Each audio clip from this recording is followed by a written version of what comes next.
मैं उम्मीद करता हूँ कि आप सभी अच्छे होंगे। जैसा कि आपको मालूम है कि हम लोग जो TRE 2 में जो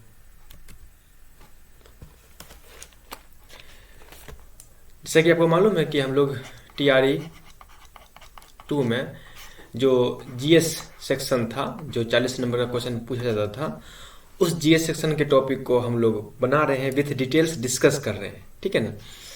इससे पहले हम लोग 1 to 5 के GS सेक्शंस को कंप्लीट कर चुके हैं, 6 to 8 के GS सेक्शन को कंप्लीट कर चुके हैं, और अभी जो हम 9 और 10th के GS सेक्शंस कर रहे हैं, इन तमाम का वीडियो आपको प्लेलिस्ट में मिल जाएगा। आप वहाँ जाएंगे तो आपको प्लेलिस्ट देखेंगे, वहाँ से आप उसकी तैयारी करेंगे। अभी जो हम बात कर रहे हैं वो 9 to 10 के GS सेक्शन की बात कर रहे हैं। इसमें जो आज बात करेंगे वो करेंगे हम संगीत कला का। ठीक है ना। संगीत एंड कला जो टॉप में सब्जेक्ट था, उसमें जो GS सेक्शन थे 40 नंबर का, उस पर हम बात करेंगे। मैं टॉपिक शुरू करने से पहले बता दूं कि 9 और 10th में जो एग्ज़ाम हुए थे जिन पेपर का, उन तमाम पेपर का जो GS सेक्शन था वो सेम था, सिवाय संगीत कला का। संगीत कला का जो GS सेक्शन का 40 नंबर का क्वेश्चन था वो अलग था। बाकी 9 10th के तमाम टॉपिक के, तमाम सब्जेक्ट के जो GS सेक्शन थे वो अलग थे, मतलब सेम थे। तो इसका मतलब ये हुआ कि 9 10th को देखा जाए तो हमारे पास 80 GS क्वेश्चन हैं जिनके बारे में हम बात कर रहे हैं। 40 के बारे में हम बात कर चुके हैं, और संगीत कला के टॉपिक के बारे में अब हम बात करने वाले हैं। ठीक है ना। तो मेरे साथ आप बने रहिए और कॉपी कलम लेके बैठिए।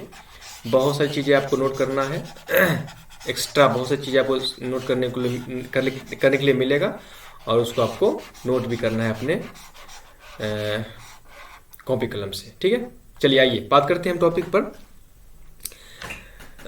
पहला क्वेश्चन है 31 की। क्वेश्चन कहता है कि राम एक कार को 12 घंटे में मरम्मत कर देता है, और राम और श्याम जब एक साथ काम करते हैं तो उस कार को 8 घंटे में मरम्मत कर सकते हैं। तो श्याम अकेले काम करता है तो वो कार कितने घंटे में मरम्मत करेगा। राम जो है वो अकेला 12 घंटे में मरम्मत कर देता है। यानी कि कहने का मतलब ये है, क्वेश्चन ये कह रहा है कि राम जो है अकेला काम करेगा तो वो 12 घंटे में कंप्लीट कर देगा। ठीक है ना। और श्याम और राम दोनों मिलकर काम करेगा तो 8 घंटे में कंप्लीट कर देगा। तो अकेला श्याम कितने दिन में काम कंप्लीट करेगा। आइए बात करते हैं क्वेश्चन में कि राम जो है can complete A car in 12 hours. ठीक है ना। 12 आवर्स। तो 12 घंटे में राम कंप्लीट करेगा, तो 1 घंटे में 1 आवर में राम कितना भाग काम करेगा, 1/12। ठीक। और श्याम, मान लिया जाए कि श्याम जो है वो x आवर में काम कंप्लीट करता है, x आवर में, तो श्याम जो है 1 घंटे में, श्याम भी 1 घंटे में कितना काम करेगा, 1/x। और दोनों मिल करके काम कंप्लीट करता है 8 आवर में। तो दोनों मिल करके 1 आवर में कितना काम कंप्लीट करेगा, 1/8। यानी कि 1/12 ये राम का 1 घंटे का काम है, 1/x ये श्याम का 1 घंटे का काम है, और दोनों मिलकर 1 घंटा में इतना काम करेगा। तो दोनों को जोड़ दीजिए, 1 घंटा वाला काम को जोड़ दीजिए, तो 1/12 1/x = 1/8। अब इसको एलसीएम लीजिएगा तो 12x होगा, यहाँ x + 12 हो जाएगा, = 1/8। अब यहाँ कट जाएगा तो 2 4 3 से कट जाएगा, कर दीजिए ऊपर से, तो 2x + 24 = 3x। x को एक तरफ कर दीजिए, अंक को एक तरफ कर दीजिएगा, तो 20 12 3x - 2x, तो x = 24। ये x किसका काम है, चूंकि हम माने थे कि श्याम जो है यहाँ श्याम जो है वो x घंटे में काम करेगा, ये हम माने थे। तो ये जो 24 है वो श्याम का काम है। ऑप्शन नंबर आपका बी हो जाएगा। ठीक। नेक्स्ट क्वेश्चन हम बात करेंगे। कहता है कि 32 नंबर क्वेश्चन है कि 297 किलोमीटर की दूरी तय करने के लिए एक ट्रक को 54 लीटर डीजल की आवश्यकता होती है। यानी कि 54 लीटर डीजल में एक कार जो है 297 किलोमीटर का सफर तय करता है। ठीक है ना। तो एक लीटर डीजल अगर खर्च करेगा कार, तो कितना दूर का सफर तय करेगा? तो 297/44, इसको काटिएगा तो 5.5 किलोमीटर होगा। यानी कि एक लीटर डीजल में वो 1.5 किलोमीटर का सफर तय करेगा। अब कहता है कि 550 किलोमीटर दूरी तय करने के लिए उस ट्रक को आवश्यक डीजल की कितनी आवश्यकता हो सकती है? तो एक लीटर डीजल में वो 5.5 किलोमीटर, तो 550 किलोमीटर दूरी तय करने में कितना डीजल लगेगा? तो 550 किलोमीटर दूरी तय करने में उसको 550 बटा 5.5 किलोमीटर दूरी तय करना होगा। ठीक है ना। सॉरी, इतना लीटर लगेगा, इतना लीटर तेल लगेगा। इसको काट देंगे दशमलव को तो ऊपर 10 हो जाएगा, ये काटिएगा तो यहाँ 10 हो जाएगा, 10 से मल्टीप्लाई हो जाएगा 100 लीटर। ये हो गया आपका बी नंबर, 100 लीटर। आप समझ गए होंगे कि 54 लीटर में वो तय करेगा 297 किलोमीटर। तो एक लीटर में कितना तय करेगा? 297 बटे 54, 5.5 किलोमीटर। अब चूंकि 54 किलोमीटर 550 किलोमीटर तय करने के लिए उसको कितना डीजल की आवश्यकता होगी? तो 550 में भाग दे दीजिएगा 5.5 से, और ये कट जाएगा, ये हो जाएगा आपको 100, और ये 100 लीटर डीजल की आवश्यकता उसको होगी 550 किलोमीटर दूरी तय करने में। आइए क्वेश्चन नंबर 33। क्वेश्चन नंबर 33 कहता है कि एक त्रिभुज है MNO, समकोण त्रिभुज है। इसकी भुजाएं MN और NO क्रमशः 6 सेंटीमीटर और 8 सेंटीमीटर है। भुजा MO पर लंब NP, ये जो NP जो है, ये NP, इसकी लंबाई क्या होगी? ठीक है ना। तो ये समकोण त्रिभुज है। तो आइए, ये भुजा दिया हुआ है, ये भी भुजा दिया हुआ है, तो ये भुजा हम निकाल लेते हैं। ठीक है ना। तो MO का स्क्वायर आप जानते हैं कि कर्ण स्क्वायर बराबर लंब स्क्वायर और आधार स्क्वायर, यानी कि MN स्क्वायर प्लस NO का स्क्वायर। ठीक है ना। इसका 2 हो जाएगा 6 का स्क्वायर प्लस 8 का स्क्वायर, यानी कि 36 प्लस 64, यानी कि 100। तो फिर MN हो जाएगा MN √100 = 10। अब ये हो गया आपका 10। ठीक है ना। यहाँ से लेकर के यहाँ तक हो गया आपका 10 सेंटीमीटर। क्लियर। अब आइए, अब बात करते हैं त्रिभुज ट्रायंगल AMNO का क्षेत्रफल। ट्रायंगल जो है MNO का क्षेत्रफल निकालते हैं। Triangle area of triangle MNO, तो 1/2 MN गुने NO, तो 1/2 गुने 6 गुने 8, इस यहाँ कर दीजिएगा 1/2 गुने 10 और NP। ठीक है ना। तो 1/2 10 गुने NP, तो ये कट जाएगा आपको, 2 से 2 कट जाएगा यहाँ, ये कट जाएगा 5 दूना, ये कट जाएगा 4, ये हो जाएगा 6 चौका 24 बटा 5 बराबर NP, और NP बराबर हो जाएगा NP इसको भाग दीजिएगा इसको इससे, तो हो जाएगा 4.8 CM, option number C. Next question कहता है कि एक पेंटर बाबू 4 कारों को कितने तरीके से रंग सकता है? 4 कार है उसके पास, 4। ठीक है ना। एक पेंटर है, उसके पास 4 कार है। यदि उसके पास 10 रंग है, रंग कितना है उसके पास? 10, और प्रत्येक कार को अलग अलग रंगों से रंगना है, तो उसके क्या हो सकता है? उसका 4 कारों कितने तरीके से रंग सकता है? इसका आंसर हो जाएगा आपको बी नंबर। बना के देखिएगा, बन जाएगा। आपको ऐसे समझ में आ ही रहा हो ऑलरेडी। आइए क्वेश्चन नंबर करते हैं 35। कहता है कि शीला एक काम को 20 दिनों में पूरा कर देती है, जबकि मीना उसी काम को 15 दिन में पूरा करती है। यदि दोनों मिलकर काम करती है तो उन्हें उस काम को करने में कितना समय लगेगा। कहती है कि शीला जो है वो शीला एक काम को करती है 20 दिन में, ठीक है ना। तो वो एक दिन में कितना काम करेगी, एक काम को 20 दिन में करती है, तो वन डे में वो एक दिन में कितना काम करेगी। वन डे में कितना करेगी, 1/20, ठीक है ना। एक दिन में 20 करती है तो एक दिन में 20 दिन में काम कंप्लीट करती है, तो एक दिन में कितना करेगी, 20 का 1 का 20वां हिस्सा करेगी, ठीक है ना। और शीला जो है वो एक दिन में कितना काम करेगी, क्योंकि शीला 15 दिन में काम करती है, कंप्लीट करती है, तो वो एक दिन में कितना काम करेगी, 1 का 15वां हिस्सा।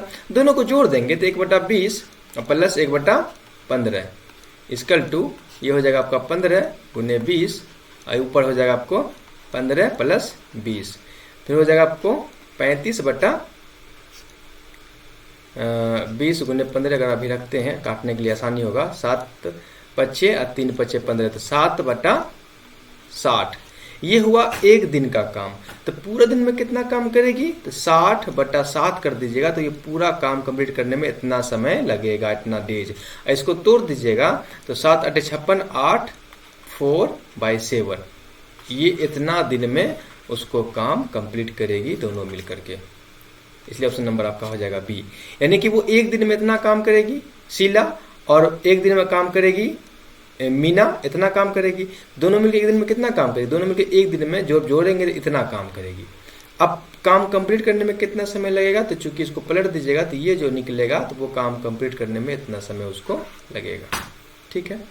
आइए क्वेश्चन नंबर 36। चलिए, कहता है कि एक व्यक्ति को 3,500 प्रति माह की तनख्वाह पर नियुक्त किया गया है, यानी एक महीना में 7,500 रुपया दिया जाता है। यदि प्रत्येक वर्ष के पश्चात उसकी तनख्वाह एक नियत राशि 325 रुपया से बढ़ा दी जाती है, तो उसकी तनख्वाह 8 वर्ष पश्चात क्या होगी। यानी कि पहले साल का तनख्वाह है 7,500 रुपया, तो दूसरे साल का तनख्वाह कितना होगा कि हर साल उसको 325 रुपया एक्स्ट्रा मिलता है, तो दूसरे साल का तनख्वाह हो जाएगा 7,825 रुपया। तीसरे साल का तनख्वाह कितना होगा 8,150 रुपया। ऐसे कर करके उसका तनख्वाह 8वें साल में यानी कि T8 निकालना है, क्या होगा। आप समझ रहे होंगे ना, ये एपी का क्वेश्चन हो गया, एपी बन गया। ये पहले साल इतना, हर साल 325 रुपया बढ़ रहा है, तो हर साल 325 जोड़ देंगे, 325 जोड़ देंगे, इतना होते थे। तो बोलता है कि T8 निकालिए, यानी 8वें साल में उसका तनख्वाह क्या होगा। तो आप जानते हैं कि एपी में ए बराबर होता है पहला पद, ठीक है ना, डी होता है डिफरेंस, दूसरा पद माइनस डिफरेंस यहां दिया हुआ है ऑलरेडी 325 डिफरेंस दिया हुआ है, और एन कितना है, एन है 8 महीने का निकालना है ना। आइए क्वेश्चन देखते हैं। फॉर्मूला है TN बराबर A प्लस AP बनाना चाहिए हर पॉइंट, हर मतलब इससे क्वेश्चन पूछा गया है। तो T8 निकालना है हमको, तो A का मान हो गया 7,500 प्लस 8 माइनस 1, T का मान 325। तो आइए 7,500 प्लस 7 × 325 इक्वल टू 7,500 प्लस इसे मल्टीप्लाई कीजिएगा तो 2,275। अब इसमें आपको इसको ऐड कर दीजिएगा तो हो जाएगा 9,775। ऑप्शन नंबर ए क्लियर होगा, बिल्कुल वाज़ेह होगा कंप्लीटली। आइए क्वेश्चन नंबर नेक्स्ट बात करते हैं। 37 कहता है कि x अक्ष पर बिंदु 2, 3 और -1, 5 से बराबर दूरी पर स्थित बिंदु है। कोई बिंदु है x, यानी मान लें कि ये x अक्ष है, ये y अक्ष है, जैसा कि आप जानते हैं, ठीक है ना। तो x, ये इसे x डैश कहते हैं, इसे x कहते हैं, ये y डैश होगी, ये y डैश हो गया, ये हो गया y के लिए पता होगा, ये इसे कहते हैं 0। कहते हैं x अक्ष पर कोई बिंदु है। मान लीजिए कि यहाँ पर कोई x अक्ष है, यहाँ पर कोई बिंदु है, यहाँ पर कोई पॉइंट है। मान लीजिए फॉर एग्जांपल यहाँ पर कोई पॉइंट है, यहाँ पर कोई पॉइंट है x अक्ष पर। बोलता है कि दो बिंदु है 2, 3 और -1, 5। अच्छा, बराबर दूरी पर स्थित है बिंदु, तो x अक्ष पे उसकी दूरी क्या होगी, एक्स एक्स पर बिंदुओं 2, 3 और -1, 5 से बराबर दूरी पर स्थित बिंदु क्या होगा। एक्स एक्स पर कोई बिंदु स्थित है, उसकी दूरी क्या होगा, इतना से बराबर दूरी पर। तो 2, 3 मान लीजिए कोई बिंदु है कहीं पर, ये 2, 3 कहाँ पर होगा, जब भी 2, 3 होगा तो यहाँ पर होगा 2 और 3। मान लीजिए कोई बिंदु यहाँ पर P, फॉर एग्जाम्पल ये एक कोई बिंदु है A। अच्छा 2, 3 जो होगा एक्स एक्स के इसी में होगा, इसी में, क्यों, क्योंकि ये एक्स ये प्लस प्लस है, ये क्या है, माइनस और प्लस, माइनस प्लस, और ये माइनस और माइनस, और ये क्या है आपका, ये हो जाएगा आपको माइनस और प्लस, ये होता है प्लस माइनस, प्लस और माइनस, ठीक है ना, ये होता है, इसलिए यहाँ होगा ये और ये कहाँ होगा, जब भी होगा तो ये होगा -1 और 5, यहाँ पर कहीं पर होगा। मान लीजिए कोई बिंदु यहाँ पर है, फॉर एग्जाम्पल तौर पर मान लीजिए कि बिंदु यहाँ पर एक बिंदु यहाँ पर, तो ये बिंदु से लेकर के यहाँ पर की क्या दूरी होगी, यही दूरी बोलता है समान दूरी क्या होगा। मान लीजिए कोई बिंदु ये A है, ये B है और ये P है, बस यही समान दूरी निकालना है, और ये क्या होगा, इस पॉइंट पर इसकी समान दूरी क्या होगी, यही। तो मान लीजिए P जो ये पॉइंट होगा, इस पॉइंट का वैल्यू क्या होगा, इस पॉइंट का वैल्यू होगा x और 0, क्यों, क्योंकि x का कोई मान होगा, y का मान तो 0 होगा, क्योंकि x एक्स पर है तो y का मान 0 होगा। बस अब यहाँ से लेकर के यहाँ तक की दूरी का फॉर्मूला लगा दीजिए, तो आपको ऑटोमेटिक बन जाएगा। आपको ये बात समझ में आया होगा। आइए फॉर्मूला लगाते हैं। आप जानते हैं कि A P equal to P P, ये लगा सकते हैं ना, A P equal to B P, है ना, या ए पी स्क्वायर भी कर सकते हैं दूरी का फॉर्मूला का। आइए ए पी, अब इसका फॉर्मूला लगाएंगे, इससे पहले भी हिसाब बना चुके हैं हम लोग कई बार। तो x2 माइनस x1, दो बिंदुओं के बीच की दूरी का फॉर्मूला होता है पर whole square x dash minus x dash minus x minus x dash x2 minus x1 का होल स्क्वायर, है ना, और उसके बाद y2 माइनस y1 का होल स्क्वायर, ये हो गया इसके लिए, बराबर कीजिए। आइए फिर x1 minus x2 minus x1 का whole square plus y2 minus y1 का होल स्क्वायर, क्लियर। आइए बनाते हैं। x2 क्या होगा, चूंकि हम ले रहे हैं ये और ये से, ए पी से, तो इसके लिए x2 क्या होगा, इसके लिए x2 होगा x, ये x2 हो गया, ये x1 हो गया, तो x2 हो गया x माइनस x1 क्या हो गया, -1 का होल स्क्वायर प्लस y2 क्या हो गया, इसके लिए y2 हो जाएगा 0, ठीक है ना, और y1 क्या हो जाएगा, y1 हो जाएगा 5 का होल स्क्वायर, ठीक है, इसके अंदर रूट लग जाएगा, बराबर।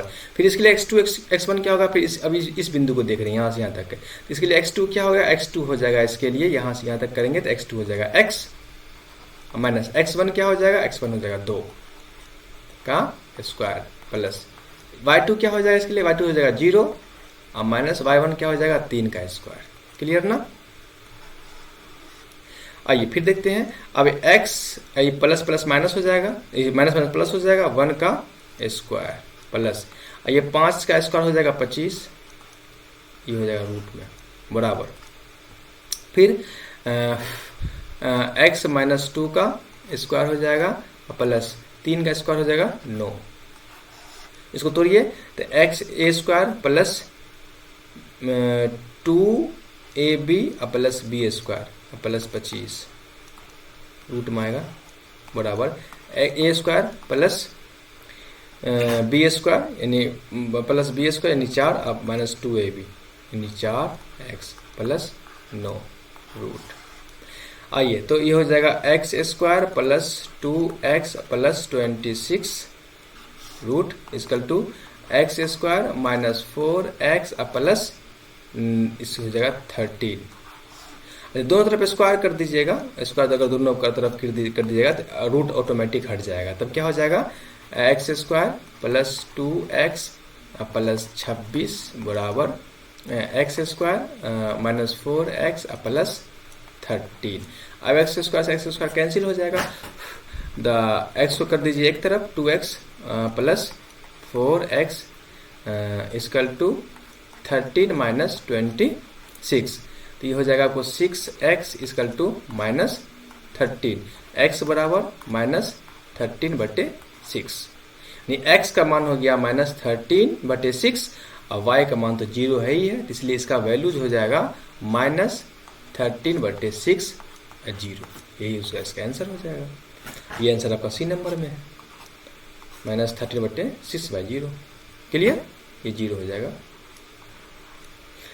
थोड़ा सा लंबा था लेकिन बनाइएगा तो बन जाएगा, थोड़ा सा दिमाग को शांत रखिएगा, बन जाएगा आराम से हिसाब। आइए क्वेश्चन नंबर देखते हैं 38। कहता है कि एक शंक्वाकार टोपी की आधार त्रिज्या 20 सेंटीमीटर है। यानी एक शंक्वाकार टोपी है, यानी ये एक टोपी है शंक्वाकार का, आप जानते हैं। ये इसका आधार का त्रिज्या है, यानी r बराबर 20 सेंटीमीटर है, ठीक है ना, 20 सेंटीमीटर है। बोलता है इसकी ऊंचाई 10 सेंटीमीटर, यानी h ये जो है ये इसका होता है ऊंचाई, h बराबर 10 cm। तो टोपी का वक्र पृष्ठीय क्षेत्रफल निकालिए। आप जानते हैं कि शंकु का वक्र पृष्ठीय क्षेत्रफल का फॉर्मूला क्या होता है। शंकु का कॉपी में लिखिएगा, का वक्र पृष्ठीय क्षेत्रफल का फॉर्मूला होता है पाई आर एल। अब चूंकि ये फॉर्मूला होता है पाई आर एल फॉर्मूला होता है, चूंकि हमको एल पता होना चाहिए। एल ये इसे कहते हैं, एल इसे कहते हैं स्लाइट लाइन, इसे एल कहते हैं, एल शंकु का एल, ये अब हमको ये पता करना है। तो मान देखिए ये समकोण त्रिभुज बन जाता है यहाँ पर, और ये एल जो है इसका कर्ण बन जाता है। तो आप जानते हैं कि एल स्क्वायर होता है फॉर्मूला, एल स्क्वायर बराबर H square plus R square. तो एच स्क्वायर कितना है, 10 का स्क्वायर प्लस 20 का स्क्वायर, यानी कि 10 का स्क्वायर मतलब 100 प्लस 20 का स्क्वायर मतलब 400, यानी कि हो गया 500। एल तो एल बराबर क्या होगा, √500। तो एल बराबर हो जाएगा 10√5, यही हो गया एल। अब यहाँ रख दीजिए पाई। अगर चूंकि देखिए पाई का मान चेंज मत कीजिए, क्यों, क्योंकि सब जगह पाई दिया हुआ है, सब जगह पाई दिया हुआ है। सीधे लिखिए पाई आर का मान कितना है, ये आर का मान 20 सेंटीमीटर गुने 20 गुने एल का मान क्या है 10√5। तो पाई इसको गुना कीजिएगा तो 200 हो जाएगा, 200√5, यानी कि इसको आप ऐसे भी लिख सकते हैं और ऐसे भी लिख सकते हैं कि 200√5 और पाई, ऐसे भी लिख सकते हैं। कोई है इसमें, ना तो ये है ना ये है और ना ये, इसका मतलब इसका आंसर हो जाएगा आपका ई। उपयुक्त में से कोई नहीं, ये आंसर है राइट। चूंकि इसमें से ऑप्शन कहीं नहीं है, इसलिए आपका आंसर नंबर ये हो जाएगा। क्लियर ना, ऐसे ही बनता है। अब आपको पता होना चाहिए कि पाई वक्र पृष्ठ क्षेत्रफल का फॉर्मूला पाई आर एल होता है, ये पता होना चाहिए आपको पता होना चाहिए कि जब एपी हमको निकालना था तो एपी का फॉर्मूला ये होता है। पता होना चाहिए पहला पद से कहते हैं, एन से कहते हैं, डी जो है वो कॉमन डिफरेंस कहलाता है, ये पता होना चाहिए आपको। आइए क्वेश्चन नंबर नेक्स्ट देखते हैं। कहता है कि रक्त पट्टिकाणु इसे कहते हैं प्लेटलेट्स। आपको पता है कि इसे कहते हैं प्लेटलेट्स, है ना, प्लेटलेट्स से इसे कहते हैं। रक्त पट्टिकाणु मदद करता है, किस काम में ये मदद करता है? क्या आरबीसी उत्पादन करने में मदद करता है? क्या रक्त स्कंदन, इसे कहते हैं ब्लड क्लॉटिंग। रक्त स्कंदन कहते हैं ब्लड क्लॉटिंग को, यानी कि ब्लड का थक्का बनना, इसे ब्लड क्लॉटिंग कहते हैं। या डब्ल्यूबीसी बनाने में करता है, क्या काम करता है?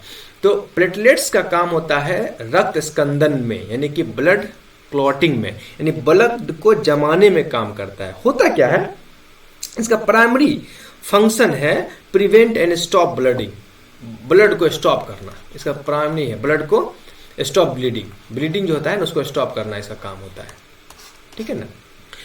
जब इंसान को चोट लगता है ना, तो दिमाग को एक सेंस पहुंचता है और प्लेटलेट्स जो है वो ट्रेवल करके जो इंजरीज एरिया है वहां पहुंचता है और वहां पे क्लॉटिंग करता है, जिससे खून ज्यादा बहे नहीं, खून रुक सके, ज्यादा खून बह नहीं सके, ठीक है ना। तो ये ब्लड क्लॉटिंग का काम करता है, नहीं रक्त स्कंदन का काम करता है प्लेटलेट्स, पहला बात।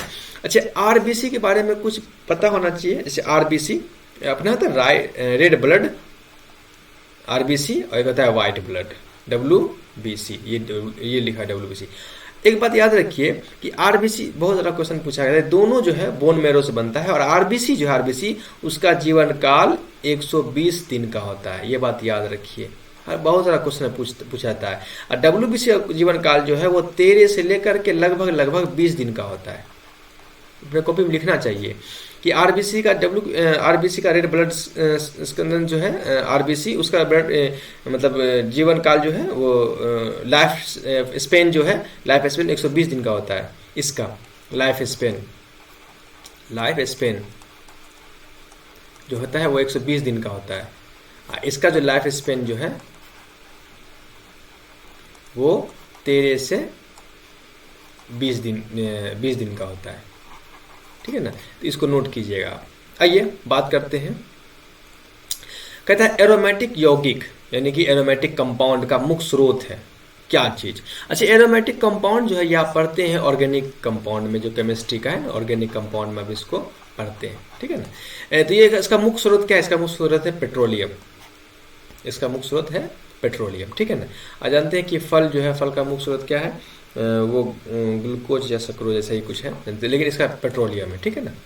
ओके, नेक्स्ट क्वेश्चन पे हम 41 से नेक्स्ट वीडियो में बात करेंगे। वीडियो लंबा हो जाएगा, तब तक के लिए आप नोट बनाते रहिए और अपना काम ईमानदारी से करते रहिए, ठीक है ना। Okay, thank you.